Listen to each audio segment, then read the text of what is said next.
The Indian national movement unfolded in three key phases. First, the Age of the Moderates, 1885-1905, saw leaders using peaceful constitutional means to seek reform. Next, the assertive phase, 1905-1919, brought more radical leaders like Tilak, Lajpat Rai, and Bipin Chandra Pal, who championed Swadeshi and boycott. Finally, the Gandhian era, 1919-1947, transformed the struggle into a mass movement under Gandhi's leadership.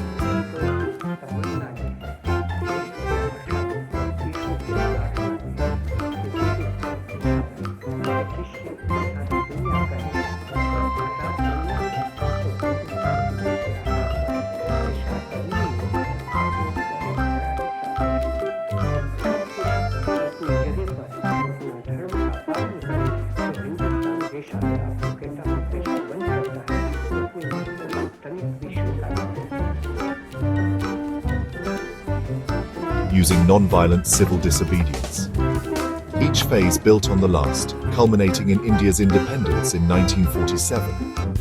The moderates, including Dadabhai Naoroji, Surendranath Banerjee, and Gopal Krishna Gokhale, believed in gradual reform and loyalty to the British Crown.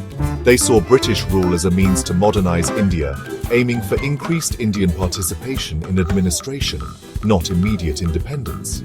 Their methods, petitions, prayers, and protests, were strictly constitutional and peaceful. They used newspapers and public meetings to educate Indians and build public opinion. The moderates hoped logical argument and moral pressure would bring change. The moderates' greatest achievement was creating a sense of national unity, bringing together leaders from across India.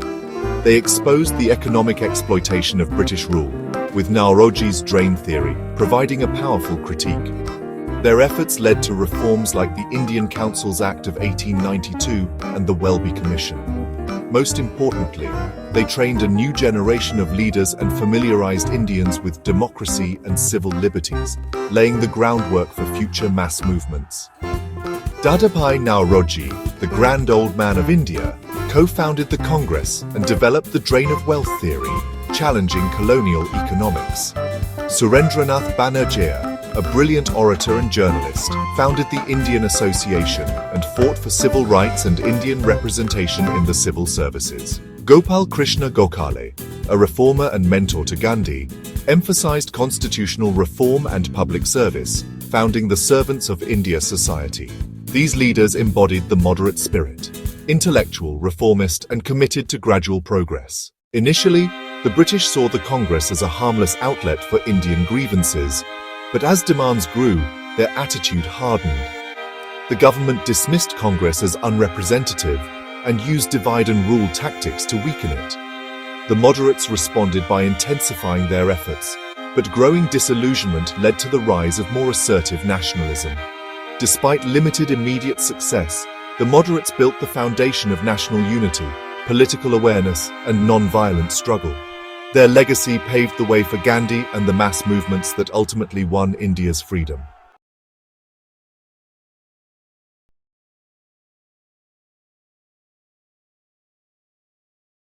भारतीय राष्ट्रीय आंदोलन 3 प्रमुख चरणों में विकसित हुआ।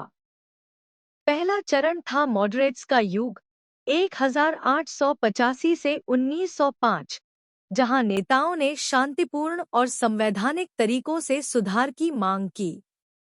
दूसरा था असर्टिव नेशनलिस्ट्स का दौर 1905 से 1919, जिसमें आंदोलन अधिक उग्र रूप में सामने आया। अंत में आया गांधीयन एरा 1919 से 1947, जिसमें महात्मा गांधी के नेतृत्व में यह संघर्ष एक जनांदोलन बन गया, जिसका आधार था अहिंसात्मक सविनय अवज्ञा, नॉन वायलेंट सिविल डिसोबीडियंस। हर चरण ने पिछले पर निर्माण किया और अंततः 1947 में भारत की स्वतंत्रता का मार्ग प्रशस्त किया। मॉडरेट नेता जैसे दादा भाई नौरोजी, सुरेंद्रनाथ बनर्जी और गोपाल कृष्ण गोखले धीरे धीरे सुधारों और ब्रिटिश ताज के प्रति निष्ठा में विश्वास रखते थे।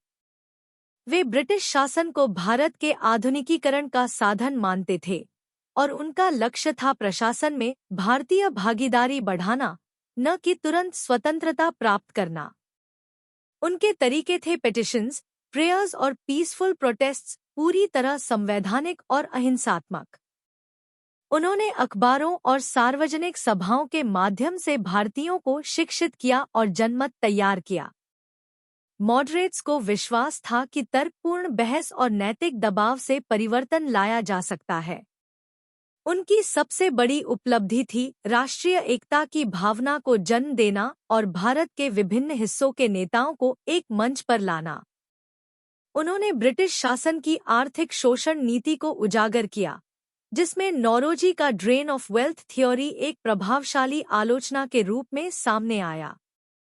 उनके प्रयासों से इंडियन काउंसिल्स एक्ट ऑफ 1892 और वेलबाय कमीशन जैसे कुछ सुधार हुए।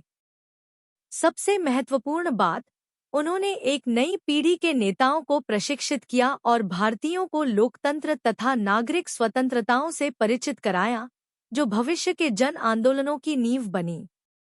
दादा भाई नौरोजी, जिन्हें grand old man of India कहा जाता है, ने कांग्रेस की स्थापना में योगदान दिया और ड्रेन थ्योरी के माध्यम से उपनिवेशवाद की आर्थिक नीतियों को चुनौती दी।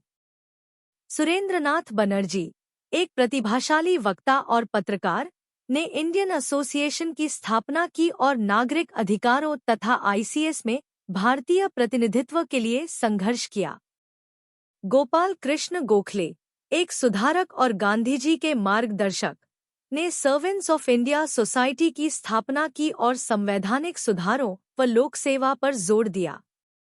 ये नेता मॉडरेट दृष्टिकोण के प्रतीक थे, बौद्धिक, सुधारवादी और क्रमिक प्रगति में विश्वास रखने वाले।